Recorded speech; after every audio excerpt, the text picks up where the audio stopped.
हरिपाठामध्ये ज्ञानोबारांनी दोन पाहुणे सांगितलेले आहे. एक आहे हरीच्या घरचा आणि एक आहे देवाच्या घरचा. आता कुणाला कोणाच्या घरचा पाहुणा व्हायचा आहे हे ज्याचं त्याचं ज्याला त्याला स्वतंत्र आहे. हरीच्या घरचा पाहुणा कोणता आहे?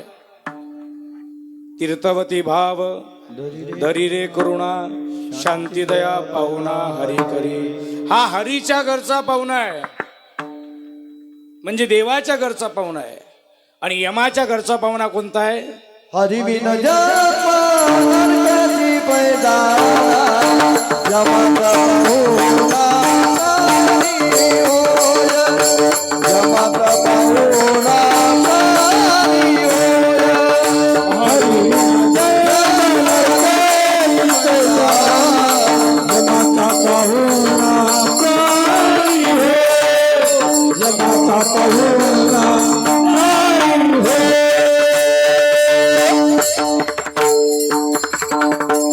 हरी विण जन्म नरकची पैजाना आणि यमाचा पाहुणा प्राणी होय. हा यमाच्या घरचा पाहुणा आणि एक देवाच्या घरचा पाहुणा आहे. तुकोबाराय म्हणतात मग यमाच्या घरचे पाहुणे होऊन यमाच्या घरचा पाहुणचार घेतल्यापेक्षा तुम्ही देवाच्या घरचे पाहुणे का होत नाही? आणि देवाच्या घरचे पाहुणे होण्याकरता काय करावं लागेल? करा हरी भक्ती परलोकी येईल कामा सोडविल यमा पासून या. यमाच्या घरचे अर्थात देवाच्या घरचे जर पाहुणे झाले तर देवाच्या घरचा पाहुणचार ठरलेला आहे. तीर्थवती भाव धरी रे करुणा शांती दया पाहुणा हरी करी. शांती आणि दयेचा त्या ठिकाणी पाहुणचार आहे. पण यमाच्या घरचे जर पाहुणे झाले तर यमाच्या घरचा पाहुणचार ठरलेला आहे. कोणता? मारी ती जोडी ती तोडी ती निष्ठुर मारी ती जोडी ती जोडी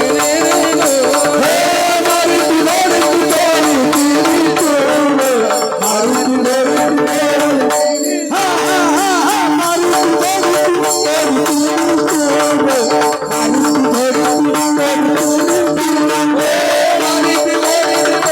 ती निष्ठुर मारी ती जोडी ती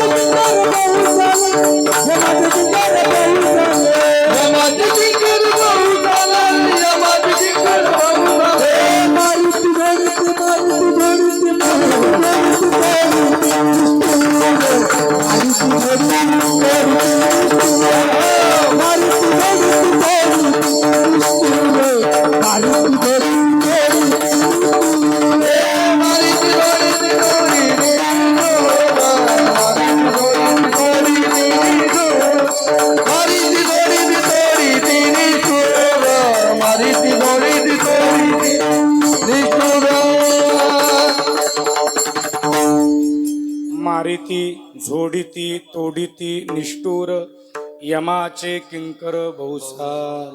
हा यमाच्या घरचा पाहुणचार आहे. तुकोबाराय म्हणतात यमाच्या घरचे पाहुणे होऊन यमाचा पाहुणचार घेतल्यापेक्षा तुम्ही देवाच्या घरचे पाहुणे का होत नाही? आणि देवाच्या घरचे पाहुणे होण्याकरता काय करावं लागेल? करा हरिभक्ती परलोकी येईल कामा सोडविल यमा पासून या. हा